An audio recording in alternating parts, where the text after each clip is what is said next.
Now, the mother of the murdered black teenager, Stephen Lawrence, has told the Undercover policing inquiry that she's profoundly troubled that the Metropolitan Police may have spied on her family's long campaign for justice.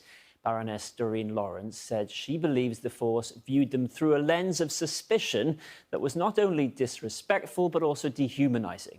The Met has apologised unreservedly and says it has fully accepted that there were major failures in how the relevant team was managed. Simon Israel reports from the inquiry, and we should warn you, there is some offensive language. The mother of the murdered teenager, Stephen Lawrence, was the trigger for this marathon public inquiry back in 2014. And yet, Baroness Doreen Lawrence would have to wait 11 years to finally give evidence. The evidence that I shall give shall be the truth. Shall be the truth, the whole truth, and nothing but the truth. And to respond to allegations, there'd been a police spy in the family camp during their long campaign for justice in the 90s. And what we want out of this is to find out the truth of exactly what went on that night. If they're able to put the amount of attention and resources into to discredit us as a family, if they put that amount of attention into seeking and to finding Stephen's murderer, we would not be sitting here today.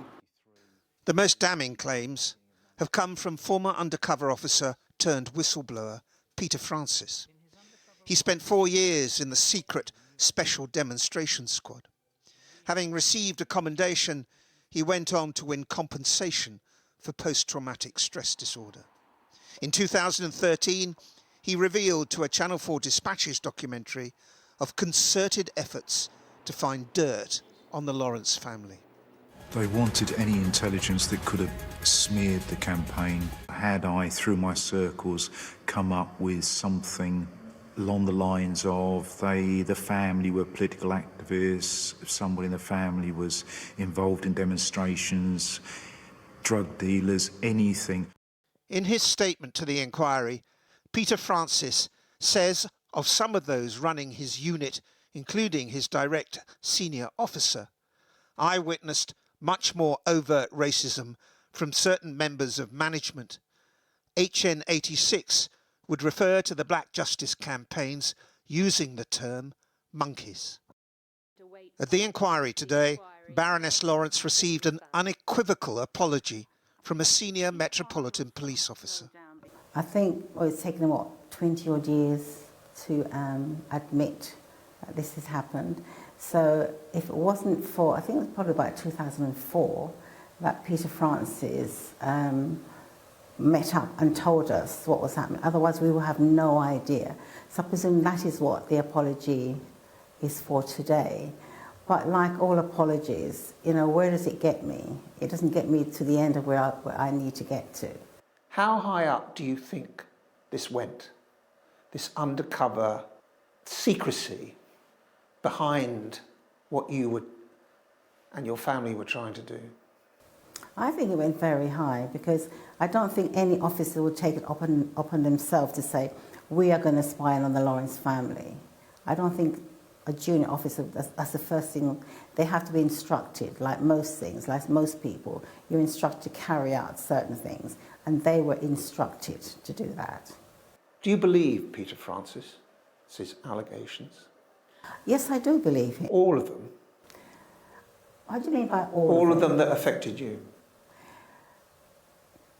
I think what I believe is that whatever conscience that Peter Francis had to speak up about what he was doing, I don't think the others would have come forward and said anything.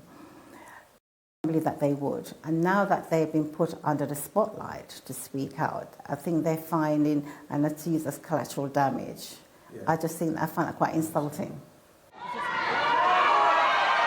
On the day the 5 suspected racist killers gave evidence to the Stephen Lawrence inquiry, the spy cop in question, cover-named David Hagan, admitted he was among the crowds. He'd infiltrated the left-wing activist group Movement for Justice, and in that role had reported back on the Lawrences' separation and divorce. The inquiry has raised the prospect of conscious or subconscious racism shaping SDS covert operations in at least 7 other racial justice campaigns. They include the police restraint death of Roger Sylvester, the drowning of Ricky Reel, the murder of Michael Menson, where police wrongly treated the case as suicide, and the unlawful police shooting of an innocent mother, Cherry Grosh, in her home, witnessed by her son Lee, aged 10 at the time. The mere fact that I was the son is the reason why they then were spying upon me, which again is adding insult to injury, because here I am at a very vulnerable time going through this case and I'm being spied upon and I don't know. And I'm only being spied upon because I'm the son of the woman who was shot, wrongfully shot by police back in 1985, which sparked the uprising. The inquiry will hear from Peter Francis in December. His credibility will be seriously tested. He's been labelled a fantasist, both by those he spied on and those he spied for.